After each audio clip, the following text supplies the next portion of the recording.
Khasi-Jaiñtia Students Movement JSM hakalai potrek unailar arja arpulai kalahir Diphu ïakren bat Karbi Students Association KSA na kabentaban wanrah shongsok shongsngan hapdeng gijat bendriu Karbi bat Khasi-Jaiñtia. Nakaliang ke JSM lalam khmat dau Presiden ke JSM leading star rembai, banakaliang ke KSA lalam khmat dau Presiden jongkahi umir jengkro ringkat ke jinga don lang Kyrwoh pau khmat nakijat bendriu Karbi. Nakani ke jinga lang lasnaru ya ke Committee for Peace kabadai nakabenta ïakren betek halor kumno ban wanrah shongsok shongsngan hapdeng ki arjat bendriu khnang bakayat ke yeng karep karyang bat ka khayi pateng kan long biang kummenswa.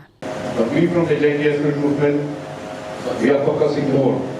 on peace on the border, and that the two state government, the government of Meghalaya and the government of Assam, to take up this decision and give the best result to both the community as to not affect one or gain on the one other side of the community, but it should be beneficial for both. Even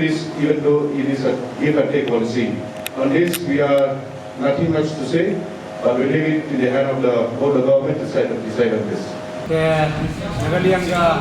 JSM sinyasuk, Meghalaya KSA sinyasuk sinyal tenan le dia JSM wa. Adil wa dia JSM da rai de joint committee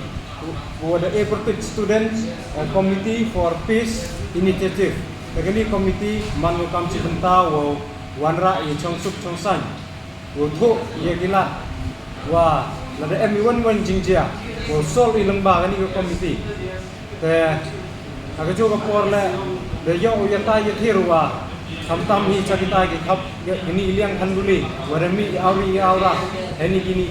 benai wadade wa nadu khanduli wat sedu dalam pengab hipepe tenne gesni desnya sok sinyal tenat wa ngini JSM yong i wa nado mentu semat nagali yang yong i bero pen arseng pilih sipat ba tam sagi farmer ginong rep wa nado mestep kesni wa no i gepis lene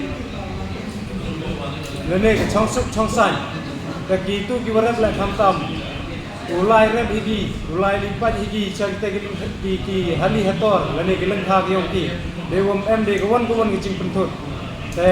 Kani don hi tok message cha upai ba lane chawnong chong chnong yong Karbi kamjo le wa kitna.